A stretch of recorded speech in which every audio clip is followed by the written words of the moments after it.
ನಮಸ್ಕಾರ. ನಿಜಕ್ಕೂ ಇಂಥ ಸೆಲೆಬ್ರಿಟಿಗಳನ್ನ ಪಡೆದಂತ ನಮ್ಮ ಕರ್ನಾಟಕದ ಜನತೆ ನಿಜವಾಗ್ಲೂ ಪುಣ್ಯ ಮಾಡಿರ್ಬೇಕು. ಇಂಥ ಸೆಲೆಬ್ರಿಟಿಗಳು, ಇಂಥ ರಾಜಕೀಯ ವ್ಯಕ್ತಿಗಳು ಯಾವ ಕಾಲದಲ್ಲೂ, ಯಾವ ರಾಜ್ಯದಲ್ಲೂ ಸಿಗ್ಲಿಕ್ಕೆ ಸಾಧ್ಯ ಇಲ್ಲ ಅಂತಾನೆ ಹೇಳ್ಬೋದು. ಯಾಕಂದ್ರೆ ಈ ರೀತಿ ಕೃತ್ಯಗಳನ್ನ ಮಾಡಿಕೊಂಡು, ಮಾಡಬಾರ್ದ ಕೆಲಸಗಳನ್ನ ಮಾಡಿಕೊಂಡು, ಮಾಧ್ಯಮಗಳ ಮುಂದೆ ಬಫೂನ್ ತರ ನಿಂತಿದ್ದಾರೆ ಇವತ್ತು. ಬಫೂನ್ ತರ. ಯಾಕಂದ್ರೆ ಯಾರನ್ನ ನೋಡಿ ಯಾವ ಬುದ್ಧಿ ಕಲಿಬೇಕು, ನಾವೇನ್ ಕಲಿಬೇಕು, ಅಥವಾ ಯುವ ಪೀಳಿಗೆ ಏನ್ ಕಲಿಬೇಕು, ಅವರ ಫ್ಯಾನ್ಸ್ಗಳು ಏನ್ ಕಲಿಬೇಕು, ಅಥವಾ ಜನಸಾಮಾನ್ಯರವ್ರನ್ನ ನೋಡಿ ಏನ್ ರೋಲ್ ಮಾಡಾಗಿ ತಗೊಬೇಕು ಅನ್ನೋದೇ ಅರ್ಥ ಆಗ್ತಾ ಇಲ್ಲ. ಯಾಕಂದ್ರೆ ನಿಮ್ಗೂ ಗೊತ್ತಿದೆ, ಕೆಲವು ಒಂದು 15 ದಿನ ಅನ್ನೋದಕ್ಕಿಂತ ಹೆಚ್ಚಿಗೆ 1 ತಿಂಗಳು, 1.5 ತಿಂಗಳಿಂದ ರಾಜಕೀಯ ಬೆಳವಣಿಗೆಗಳೇನು, ರಾಜಕೀಯ ವ್ಯಕ್ತಿಗಳು ಮಾಡಿದ ಕೆಲಸಗಳೇನು, ಅಲ್ಲಿಗೆ ಯಾವ ರೀತಿ ಬಣ್ಣದ ಲೋಕ ಸೃಷ್ಟಿ ಆಗ್ಬಿಡಿತ್ತು. ಹಬ್ಬ ಪ್ರಜ್ವಲ್ ರೇವಣ್ಣವರಿಂದ ಹಿಡಿದು ಯಪ್ಪ ನಿವೇದಿತಾ ಗೌಡ ಅಂತೆ, ಈ ಕಡೆ ಚಂದನ್ ಶೆಟ್ಟಿ ಅಂತೆ, ಯುವರಾಜ್ ಕುಮಾರ್ ಅವರಂತೆ, ಅಥವಾ ಈ ನಮ್ಮ ಸಪ್ತಮಿ ಗೌಡ ಅವ್ರ ಕಾಂಟ್ರವರ್ಸಿ ಅಂತ ಅದ್ರ ಮಧ್ಯ ಈಗ ದರ್ಶನ್ ಅವ್ರದ್ದು. ಈ ಎಲ್ಲಾ ಸಾಲುಗಳನ್ನ ನೋಡ್ಕೊಂಡು ಬಂದ್ರೆ ಕಲಿಯುವಂಥದ್ದು ಈ ಇಷ್ಟು ಜನಗಳ ಘಟನೆಗಳು ಏನ್ ನಡೆದಿದೆಯೋ ಇವರ ಜೀವನದಲ್ಲಿ, ಇವರ ಪರ್ಸನಲ್ ಲೈಫ್ ಅಲ್ಲಿ ಇರ್ಬೋದು, ಏನ್ ನಡೆದಿದೆಯೋ ಅದನ್ನ ನೋಡಿ ಜನಸಾಮಾನ್ಯರು ಏನ್ ಕಲಿಬೇಕು. ಅಷ್ಟಕ್ಕೂ ಇವ್ರು ಮಾಡಿರೋ ಗನಂದಾರಿ ಕೆಲಸಗಳೇನ್ ನೋಡಿ. ಮೊನ್ನೆ ಚಂದನ್ ಶೆಟ್ಟಿ ಅವ್ರ ಡಿವೋರ್ಸ್, ಅವ್ರು ಹೇಳಿಕೆ ಕೊಡ್ತಾರೆ, ಅವ್ರ ಮೇಲೆ ಯಾವುದೇ ಅನುಮಾನ ಇಲ್ಲ, ಅವರಿಂದ ನನಗೇನು ಲಾಸ್ ಇಲ್ಲ, ಏನಿಲ್ಲ. ಏನಕ್ಕೆ ಹಾಗಾದ್ರೆ ಡಿವೋರ್ಸ್ ಕೊಡ? ಕೆರಿಯರ್ಗೋಸ್ಕರ. ಅಂದ್ರೆ ಗಂಡ ಹೆಂಡತಿರು ಹೊಂದಾಣಿಕೆ ಇಟ್ಕೊಂಡು ಯಾರು ಕೆರಿಯರ್ನ ಮುಂದುವರ್ಸೇ ಇಲ್ವಾ? ಯಾರು ಸಾಧನೆಗಳು ಮಾಡೇ ಇಲ್ವಾ? ನನ್ ಪ್ರಶ್ನೆ. ಅದ್ರ ಜೊತೆಲಿ ನಮ್ಮ ಜನಗಳ ಅಥವಾ ಮಾಧ್ಯಮದವರು, ಕೆಲವು ಮಾಧ್ಯಮಗಳು ಅಂದ್ರೆ ಸೋಷಿಯಲ್ ಮೀಡಿಯಾಗಳಲ್ಲಿ ಸೃಜನ್ ಲೋಕೇಶ್ ಅವ್ರ ಜೊತೆಗೆ ಲಿಂಕ್, ನಿವೇದಿತ ಅವ್ರಿಗೂ ಏನೋ ಒಂದು ಸಂಬಂಧ ಇದೆ, ಆ ಕಾರಣದಿಂದ ಚಂದನ್ ಶೆಟ್ಟಿ ಅವರು ಡಿವೋರ್ಸ್ ಕೊಡ್ತಾ ಇದ್ದಾರೆ. ಅಲ್ಲ, ನನಗೊಂದು ಅರ್ಥ ಆಗ್ತಿಲ್ಲ. ಜನ ಮಾಡೋಣ, ಜಾತ್ರೆ ಮಾಡೋಣ, ಸೆಲೆಬ್ರಿಟಿ ಕರೆಕ್ಟ್ ಅಥವಾ ಜನಗಳ ಕರೆಕ್ಟ್ ಅರ್ಥ ಮಾಡ್ಕೊಳ್ಳೋದೇ ಕನ್ಫ್ಯೂಸ್ ಆಗ್ಬಿಟ್ಟಿದೆ. ಏನೋ ಹೋಗಿ ಕಣ್ಣಾರೆ ಹೋಗಿ ನಾವು ನೋಡಿದೀವಿ ಅನ್ನೋ ರೀತಿಲಿ ಕಟ್ಕತೆ ಕಟ್ಟೋದಕ್ಕೂ, ಇವ್ರುಗಳು ಬಂದು ಇಲ್ಲಿ ಬಲಿಕ ಬಕ್ರಗಳಾಗೋದಕ್ಕೂ ಸಖತ್ತಾಗಿದೆ. ಸಖತ್ತಾಗಿದೆ. ಹೆಂಗೆ ಅಂದ್ರೆ ಚಂದನ್ ಶೆಟ್ಟಿ ಅವರು, ನಿವೇದಿತಾ ಗೌಡ ಅವರು ಡಿವೋರ್ಸ್ ಆಯ್ತು ಅಂದ್ರೆ ಟ್ರೋಲ್ ಪೇಜ್ ಅವ್ರಿಗೆ ಹಬ್ಬ, ಕಾಂಟ್ರವರ್ಸಿಗಳು ಮಾಡಕ್ ಒಂದು ಹಬ್ಬ. ಅದೇ, ಯಾಕಂದ್ರೆ ಒಬ್ಬ ಮನುಷ್ಯ ಬಿದ್ದ ಮೇಲೆ 10 ಕಲ್ಲಾಗ್ತಾರಂತೆ. ಹಾಗೆ ಬಿದ್ದವ್ರ ಮೇಲೆ ಕಲ್ಲು ಹಾಕೋದು ಸಹಜ ಅಲ್ವಾ? ಅದಕ್ಕೆ ಕಲ್ಲು ಹಾಕ್ತಾ ಇರ್ತಾರೆ. ಅದೊಂದ್ ಕಡೆ ಆಯ್ತು ಅಂದ್ರೆ, ಇನ್ನು ಯುವರಾಜ್ ಕುಮಾರ್ ಅವರು ದೊಡ್ಡ ಮನೆ ಕುಡಿ, ಅವ್ರು ಯಾಕೆ ಈ ಪರಿಸ್ಥಿತಿ ಬಂತು ಅವ್ರ ಮನೇಲಿ ಅಂತ ಅರ್ಥ ಆಗ್ತಾ ಇಲ್ಲ. ಯಾಕಂದ್ರೆ ಅವ್ರ ದೊಡ್ಡ ಮನೆ ಬಗ್ಗೆ ಮಾತಾಡ್ಬೇಕು ಅಂದ್ರೆ ಬಹಳ ವಿಚಾರಗಳಿರುತ್ತೆ. ಆದ್ರೆ ಒಂದು ವಿಚಾರ ಏನಪ್ಪಾ ಅಂದ್ರೆ, ಯುವರಾಜ್ ಕುಮಾರ್ ಅವರು ಯಾವುದೋ ಅಡ್ವೊಕೇಟ್ ಹತ್ರ ಹೋಗಿ ಅವ್ರ ಕಡೆಯಿಂದ ನೋಟಿಸ್ ಕಳಿಸಿ ಕೋರ್ಟ್ ಮೆಟ್ಲು ಹತ್ತೋದಕ್ಕಿಂತ ಹೆಚ್ಚಾಗಿ ದೊಡ್ಡ ಮನೇಲಿ ಒಬ್ರು ಇದ್ರಲ್ವಾ ರಾಜ್ಕುಮಾರ್, ಶಿವರಾಜ್ ಕುಮಾರ್ ಅವ್ರು ಇದಾರೆ. ಅವ್ರಿಗೆ ಹೋಗಿ ಇಂಥ ವಿಚಾರ ಈಗ ನಡೀತಾ ಇದೆ ಅಂತ ಹೇಳಿದ್ರೆ ಅವ್ರು ಏನೋ ಮೇಂಟೈನ್ ಮಾಡ್ತಾ ಇದ್ರು. ಯಾಕಂದ್ರೆ ಅವರ ತಂದೆ, ಯಾರು ನಮ್ಮ ಯುವರಾಜ್ ಕುಮಾರ್ ಅವರ ಪತ್ನಿ ಆದಂತ ಶ್ರೀದೇವರ ತಂದೆ ಇದ್ದಾರಲ್ಲ, ತಂದೆಯವರು ಕೂಡ ಹೇಳಿದ್ರು ಶಿವರಾಜ್ ಕುಮಾರ್ ಅವರು ಮನ್ಸು ಮಾಡಿದ್ರೆ ಏನೋ ಒಂದು ಮಾಡಬಹುದು ಅಂತ ಹೇಳಿಕೆಗಳನ್ನ ಕೊಟ್ಟಿದ್ದಾರೆ. ಹೋಗಿ ಅವ್ರಿಗೆ ವಿಚಾರಗಳನ್ನ ಹೇಳಿದ್ರೆ ಅದನ್ನು ಸರಿಪಡಿಸ್ಬಿಡ್ತಿದ್ರೇನು. ದೊಡ್ಡವರು ಕೂತು ಮಾತಾಡಿದ್ರೆ ಬಹಿರಂಗ ಹಾಕ್ತಾ ಇರ್ಲಿಲ್ಲ. ಏನಂತೀರಿ? ಇದೇ ತಾನೆ. ಯಾಕಂದ್ರೆ ಒಂದು ಮಾಧ್ಯಮಗಳಲ್ಲಿ ಸುದ್ದಿಗಳಾಗಿ ಬೇರೆ ರೂಪುರೇಷೆಗಳನ್ನು ತಗೊಂಡು ಹೋಗೋದಕ್ಕಿಂತ ಅಲ್ಲೇ ಬಗೆಹರಿಸ್ಕೊಂಡ್ರೆ ಒಳ್ಳೇದಲ್ವಾ ಸೆಲೆಬ್ರಿಟಿಗಳು. ಹೌದಪ್ಪ, ನಮಗೂ ಅಷ್ಟು ಜನ, ಒಂದು ಸ್ವಲ್ಪ ಜನ ಫ್ಯಾನ್ಸ್ ಇರ್ತಾರೆ, ನಮ್ಮನ್ನು ಕೆಲವರು ಜನ ಹಿಂಬಾಲಿಸ್ತಾ ಇರ್ತಾರೆ. ಅಂಥವ್ರುಗಳಿಗೆಲ್ಲ ನಾವು ಸಂದೇಶಗಳನ್ನ ಕೊಡ್ಬೇಕಾಗತ್ತೆ. ನಾವು ಮಾಡುತ್ತಿರ್ತಕ್ಕಂಥ ಕೆಲಸಗಳ ಮೇಲೆ ಒಂದು ಗಮನ ಇರಬೇಕು.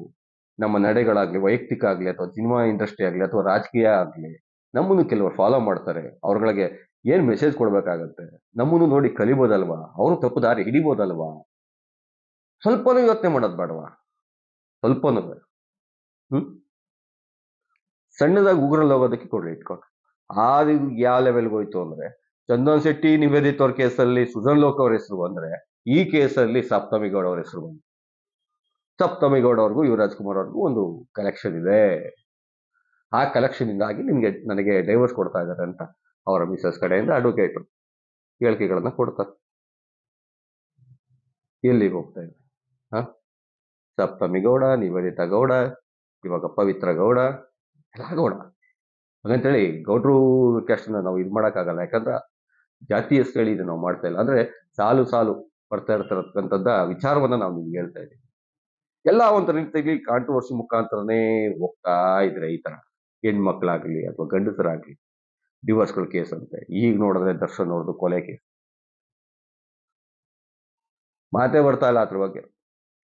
ಅಷ್ಟು ವಿಕೃತ ಮನಸ್ಸು, ಆ ರೀತಿ ಘಟನೆಗಳು, ಆ ರೀತಿ ಪ್ಲಾನು ಯಾವುದೇ ಹಿಂದೆ ನಮ್ಮ ಜಯರಾಜ್ ಕೊತ್ವಾಲ್ ಇದ್ದವ್ರ ಕಾಲದಲ್ಲೂ ಇಷ್ಟು ಮಟ್ಟಿಗೆ ನಡೆದಿತ್ತೋ ನಡೆದಿರಲಿಲ್ಲೋ ಗೊತ್ತಿಲ್ಲ ನನಗೆ. ಯಾಕಂದ್ರೆ ಈ ರೀತಿ ಬ್ರೂಟಲ್ ಮರ್ಡರ್ ಅಂತ ಹೇಳ್ತಾರಲ್ಲ, ಆ ರೀತಿ ದವಡೆಗಳಿಗೆಲ್ಲ ಹೊಡೆದು ಎದೆ ಭಾಗದಲ್ಲಿ ಹೊಡೆದು ಮರ್ಮಾಂಗಕ್ಕೆ ಹೊಡೆದು ಅಷ್ಟೆಲ್ಲ ಪೆಟ್ಟು ತಿಂದು ಯಾರೋ ಪ್ಯಾದೆ ಇದ್ದಂಗೆ ಇದನ್ ಪಾಪ ಅಪ್ಪ ರೇಣುಕಾಸ್ವಾಮಿ. ಅಷ್ಟು ಬಾಡಿ ವೀಕ್ ಇರೋಂಥ ವ್ಯಕ್ತಿಗೆ 10 ಜನ ಅಟ್ಯಾಕ್ ಮಾಡಿ ಕೊಂದಾಕಿ ಇದು ಮಾಡಿದ್ದಾರೆ ಅನ್ನೋ ಸುದ್ದಿಗಳನ್ನ ಕೇಳ್ತಾ ಇದ್ರೆ ನಿಜಕ್ಕೂ ಮೈ ದಿಮ್ಮ ಅನ್ಸುತ್ತೆ. ಯಾಕಂದ್ರೆ ಇವ್ರನ್ನೆಲ್ಲ ನೋಡಿ ನಾವ್ ಏನ್ ಕಲಿಬೇಕಾಗತ್ತೆ? ಎಷ್ಟೋ ಜನ ಕೋಟ್ಯಾಂತರ ಜನ ಅಭಿಮಾನಿಗಳಿದ್ದಾರೆ ದರ್ಶನ್ ಅವ್ರಿಗೆ. ಅಭಿಮಾನಿಗಳು ಹೇಳ್ತಾ ಇದಾರೆ ಏನೋ ಅವ್ನು ತಪ್ಪು ಮಾಡಿದ್ದ ಅದಕ್ಕೆ ಶಿಕ್ಷೆ ಕೊಟ್ಟಿದ್ದಾರೆ ಅಂತ. ತಲೆ ಬೇಡವೇನ್ರಯ್ಯ? ಶಿಕ್ಷೆ ಕೊಡೋಕೆ ಕಾನೂನು ಇಲ್ವಾ? ನಾವ್ ಯಾವ ಸಮಾಜದಲ್ಲಿ ಬದುಕ್ತಾ ಇದೀವಿ? ಯಾವ ಸಮಾಜದಲ್ಲಿ ಬದುಕ್ತಾ ಇದೀವಿ? ಕಾನೂನು ರೀತಿ ನೀತಿಗಳೆಲ್ಲ ಇದ್ಮೇಲೆ ಕಾನೂನು ರೀತಿ ಯುದ್ಧ ಮಾಡ್ಬೋದಲ್ವಾ? ಒಂದು ಕಂಪ್ಲೇಂಟ್ ಮಾಡಿದ್ರೆ ಮುಗಿದೋಗ್ತಿತ್ತಲ್ವಾ? ಈ ಮಟ್ಟಕ್ಕೆ ಹೋಗ್ಬೇಕಾ? ಅವನು ಇಂಡೈರೆಕ್ಟ್ ಆಗಿ ಹೇಳ್ಕೊತಾ ನಮ್ಮ ಭಾಷೆ ಮಾಡಿದಾರೆ ಏನ್ ಇವಾಗ ಅಂತ ಕಮೆಂಟ್ ನೋಡಿದ್ರೆ ಅದೇ ತರ ಅನ್ಸೋದು. ನೀವೇ ಮಾಡ್ದಂಗ ಇನ್ನು ಕೋರ್ಟಲ್ಲಿ ಕೇಸ್ ನಡೀತಾ ಇದೆ, ಇನ್ನು ತನಿಖೆ ನಡೀತಾ ಇದೆ. ಜಸ್ಟ್ ಕೇವಲ ಈಗ ಆರೋಪಿ ಆಗಿದ್ದಾರೆ ಅಷ್ಟೇ ದರ್ಶನ್ ಅವರು. ಅವ್ರಗಳಿಗೆ ಸಪೋರ್ಟ್ ಕೇಳ್ತೀರಾ? ಹಬ್ಬ, ಸಪೋರ್ಟು ಕೇಳಿದೀನಿ, ಈ ಕಡೆಗೆ ಇಂಡೈರೆಕ್ಟ್ ಆಗಿ ತಾಗ್ ಕೊಡೋರ್ನು ನೋಡಿದೀನಿ. ಜಗ್ಗೇಶ್ ಅವ್ರು ಹೇಳಿಕೆ ಕೊಡ್ತಾರೆ, ನಾವು ಮಾಡ್ತಾ ಇರ್ತಕ್ಕಂಥ ಕರ್ಮಗಳು ನಮ್ಮನ್ನ ಯಾವತ್ತೂ ಕೈ ಬಿಡಲ್ಲ, ಅದನ್ನೇ ಕಾಪಾಡುತ್ತೆ ಅಂತ. ಒಪ್ಕೊಳ್ಳೋಣ ಸ್ವಾಮಿ, ನಿಮ್ಮ ಮಾತು ಒಪ್ಕೊಳ್ಳೋಣ, ಜಗ್ಗೇಶ್ ಅವ್ರದ್ದು ಮಾತು ಒಪ್ಕೊಳ್ಳೋಣ. ಆದ್ರೆ ನೀವು ದರ್ಶನ್ ಅವರು ಕೆಳಗಡೆ ಬಿದ್ರು ಅನ್ನೋ ಮಾತಿಗೆ ನೀವು ಟಾಂಗ್ ಕೊಡ್ತಾ ಇದ್ರೆ ಹೊರತು ಪಾಪ ರೇಣುಕಾಸ್ವಾಮಿ ಅನ್ನೋ ವ್ಯಕ್ತಿ ಸತ್ತೋಗಿದಾರಲ್ಲ, ಅವ್ರ ಮನೆಗೆ ಸಾಂತ್ವನ ಏನ್ ಹೇಳ್ತೀರಿ?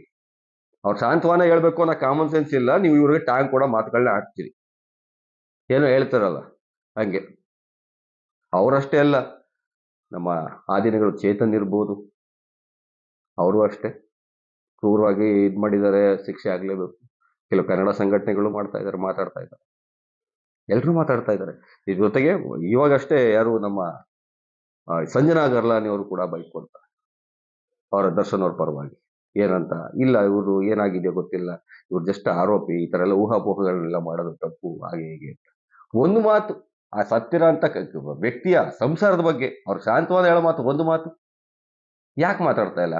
ನಾವು ಅದನ್ನೇ ಹೇಳ್ತಾ ಇರೋದು, ದರ್ಶನ್ ಅವರು ಆರೋಪಿನೇ ಮಾಡಿದಾರಂತ ಇನ್ನೂ ಸಾಬೀತಾಗಿಲ್ಲ. ಕೋರ್ಟಲ್ಲಿ ಕೇಸ್ ನಡೀತಿದೆ, ತನಿಖೆ ನಡೀತಾ ಇದೆ. ಆದರೆ ಅಟ್ಲೀಸ್ಟ್ ನೊಂದ ಸಂಸಾರಕ್ಕೆ ಸಾಂತ್ವನ ಹೇಳೋದನ್ನ ಬಿಟ್ಟು ಯಾರ್ದೋ ಪರ ವಿರೋಧ ಮಾತಾಡ್ಕೊಂಡು ಕೂತಿದಾರಲ್ಲ ಸೆಲೆಬ್ರಿಟಿಗಳನ್ನೋರು, ನಿಮ್ಮಿಂದ ಏನ್ ಕಲಿಬೇಕು ಅಂತ ನನಗೆ ಅರ್ಥ ಆಗ್ತಾ ಇಲ್ಲ. ನಿಮ್ಗಳಿಂದ ಏನ್ ಕಲಿಬೇಕು ನಾವು? ನೊಂದವ್ರಿಗೆ ಸಾಂತ್ವನ ಹೇಳ್ಬೇಕು, ಬಿದ್ದವ್ರನ್ನ ಮೇಲೆ ಎತ್ತಕ್ಕೋ ಕೆಳಗೆ ತುಳಿಯಕ್ಕೋ ನೋಡ್ಬೇಕು. ಮೊದಲು ನೊಂದಿರೋರಿಗೆ ಸಾಂತ್ವನ ಹೇಳಿ, ಅದಾದ್ಮೇಲೆ ಕಳ್ಕೊಂಡಿರೋದು ರೇಣುಕಾಸ್ವಾಮಿ ಮನೆಯವರು, ಇನ್ಯಾರು ಕಳ್ಕೊಂಡಿಲ್ಲ, ಇಲ್ಲಿ ಯಾರು ಬಂದಿಲ್ಲ, ಅನಾಥರಾಗಿಲ್ಲ. ಇಲ್ಲಿ ಬಂದು ಏನೋ ಮಮ್ಮ ಅಂದ್ರೆ ಒಂದು ಕೇಸ್ ಹಾಕೊಂಡಿರ್ಬೋದು ಅಷ್ಟೇ. ಒಂದು ಕೊಲೆ ಕೇಸ್ನ ತಲೆ ಮೇಲೆ ಹಾಕೊಂಡು ಅವರು ತನಿಖೆಗೆ ಸಪೋರ್ಟ್ ಮಾಡಬೇಕಾಗ್ತದೆ, ಅಥವಾ ಕೇಸಿಂದ ಸುತ್ತಬೇಕಾಗ್ತದೆ, ಅಥವಾ ಸಾಬೀತಾದ ಶಿಕ್ಷೆ ಅನುಭವಿಸ್ಬೇಕಾಗತ್ತೆ. ಆದ್ರೆ ಅಲ್ಲಿ ವ್ಯಕ್ತಿ ಜೀವನೇ ಇಲ್ವಲ್ಲ, ಆ ಸಂಸಾರಕ್ಕೇನು? ಇವ್ರು ಹೇಳ್ತಾರೆ, ಯಾರು ನಮ್ಮ ಸಂಬರ್ಗಿಯವರು, ನಿಜಕ್ಕೂ ಅವ್ರ ಮಾತನ್ನ ಮೆತ್ತಲೇಬೇಕು. ಸವಾಲ್ ಹಾಕಿದಾರೆ ಅವರು, ಇಡೀ ದರ್ಶನ್ ಅವರ ಅಭಿಮಾನಿಗಳಿಗೆಲ್ಲ ಸವಾಲ್ ಹಾಕಿದಾರೆ ಅವರು. ಆ ಸವಾಲ್ನ ಸ್ವೀಕರಿಸಲೇಬೇಕು ಅಭಿಮಾನಿಗಳು. ಯಾಕಂದ್ರೆ ನೀವು ಅಭಿಮಾನಿಗಳಿದ್ದೀರಲ್ಲ, ಸಪೋರ್ಟ್ ಮಾಡ್ತಿರಲ್ವಾ, ನೀವು ದರ್ಶನ್ ಅವರು ಘಟನೆಯಲ್ಲಿ ಭಾಗಿಯಾಗಿದ್ದಾರೋ ಆಗಿಲ್ವಾ ತನಿಖೆ ಆದ್ಮೇಲೆ ಗೊತ್ತಾಗತ್ತೆ. ಅದನ್ನ ಪಕ್ಕಕ್ಕಿಡಿ. ಆದರೆ ಅಲ್ಲಿ ಕಳ್ಕೊಂಡಿರುವಂತ ವ್ಯಕ್ತಿ ರೇಣುಕಾಸ್ವಾಮಿ ಕುಟುಂಬದವರು ಬಹಳ ಬಡಸ್ತನದಲ್ಲಿದ್ದಾರೆ.